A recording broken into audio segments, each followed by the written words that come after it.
Minute 36 of I Love You 3000 Minutes. I'm Brian. I'm Richard. And this is the podcast that time traveled back through the quantum realm to relive the entire Infinity Saga, starting from Iron Man 1 to Spider-Man Far From Home. And this is the 36th minute of Iron Man 1. And two things. One, I want to comment more about what I said in the last minute of possibly leading to my loopiness is I'm re-listening and re-watching minutes like 1 through 10 this week, while I'm also needing to be in the headspace of recording minutes 31 to 40, so I'm also just like, I don't know, it's all just feeling jumbled. But I'm really excited for this minute and the next minute to remind you of Iron Bob and Jay and Silent Bob reboot, which, is basically a Kevin Smith ripoff of this. Yes. But he rips it off like Quentin Tarantino rips stuff off. Wait, oh man, that's going to piss off a lot of people. You can edit it out. No, I won't. maybe in extras. Maybe in a blooper clip. Nah, bring it, bitches. That went too far. Richard, what are you smoking? I'm not smoking anything! I haven't! So... You are the only one who possibly could have smoked today if you had some of your cigar today. I didn't. Okay. Moving on.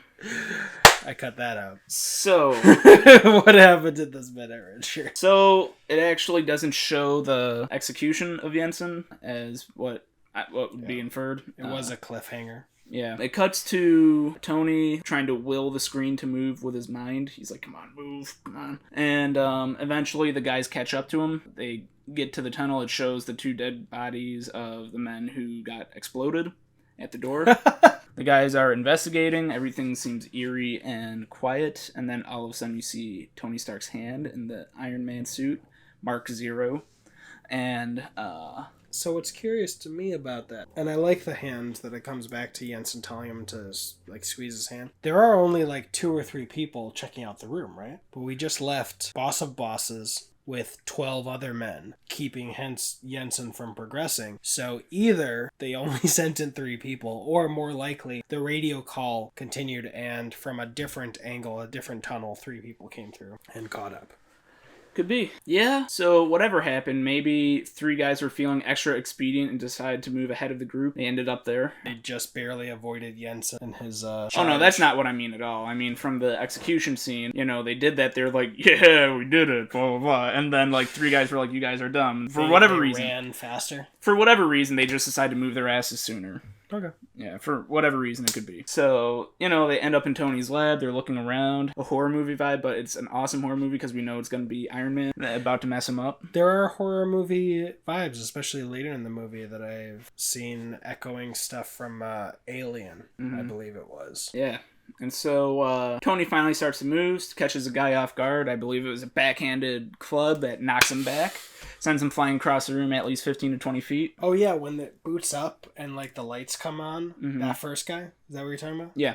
Yeah. So he tries to fire across the room as he's flying, but he got manhandled and he went for a little ride. Another thing to consider for the horror elements is that they're always cheaper, because it's better not to see what's coming. Sure. Or at least in those moments, you get a moment where it's more of a POV shot, where it's all about the effect and how the lighting and the filmmaking does, so you don't need to do the more expensive stuff as much. That's absolutely true. Yeah, because I don't think we've really had horror elements, even in Doctor Strange, which was directed by Scott Derrickson, who was known for horror movies. Multiverse of Madness, though, and Blade are gonna lean into that. Anyway. There's 2 more guys that are firing at Tony. Tony just walks up to one of them, does one more of these, clubs him. The guy may be unconscious, and the 3rd guy is firing at him. It's doing nothing, and it kind of ends on a little pose. It looks like he's about to, I don't know, smash the dude into the ground or something, Yeah, oh man, what a hero shot at the 56 Oh, I guess he punched out the mark. 3rd dude. We did see him punch out the 3rd dude, I think. So yeah, I guess he does. Oh, there must have been 4 dudes then. Yeah, I think it was 4 dudes then. The first dude they sent in, they're like, it's dark, you go. And then those 3 were like... The 3 that are there shooting into there, I like it because only the first 2 are shooting, and the 3rd one's kind of smarter, you're kind of in my way. I don't want to actually shoot you from the back. Yeah, first glimpse of Iron Man. And it's the Iron Man that's in the early comics, too. So. Yeah, Mark 1. I zoomed in on the code at the 3-second mark just to see if it was possible to see if it was the same repeating code, but it does not seem like it is. Gotcha. Yeah, I said Mark 0 earlier from like my own knowledge. I didn't know that it was actually called Mark 1, so thank you for letting me know. Yeah. What was Mark 0? Oh, that's like beta. That's like, it's not the final version yet. So I guess this is kind of the final version. He's about to put it to the test. So. Yeah, like this is the beta run it for 15 minutes version. Mm-hmm. But he does call it Mark 1. Beta version Iron Man can beat pro version. Beta version Iron Man can get it. That means he can have sex with me. Yeah. Sorry, what was beta version?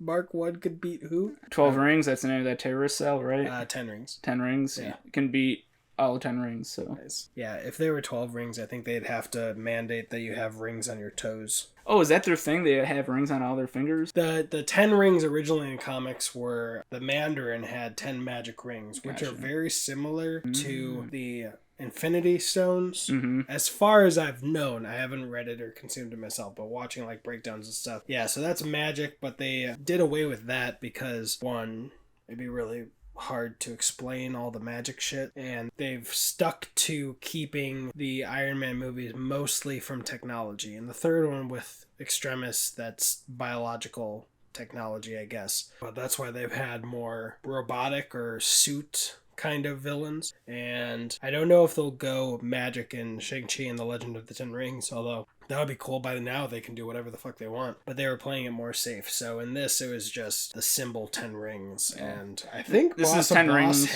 Oh no, he only has the one ring or whatever. I was gonna say this is 10 rings before they could gather the 10 rings. So yeah, there was also a fear that if they did the full magical 10 rings now, that it would feel too much like Infinity Gauntlets, or you know, kind of like how the Adventures or the Legend of Jackie Chan, that animated show, they have to gather 10 talismans or 12 talismans for the Chinese New Year, or the different symbols. So it's kind of like that. But also apparently the original version of Mandarin from the comics, who is an Iron Man villain, is super racist. Okay. Just super. That's why they went more Ben Kingsley in the third one. Whether it was going to be the legit Mandarin or not, they were like, let's get someone legit, so we don't racist it up here.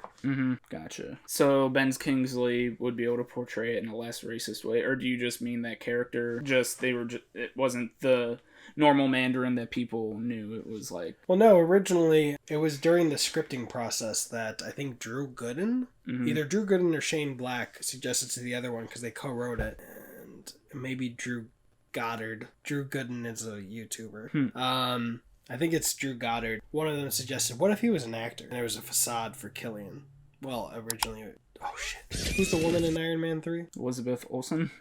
No. No, I don't know. Originally, Maya Hansen was going to be the villain, but, helpful Ike Perlmutter with his sexist, racist ways said, no, a female villain won't sell toys. And that also was shown with Avengers 2, which was later, where literally Black Widow was replaced on her motorcycle with Iron Man in a toy. Just imagine that.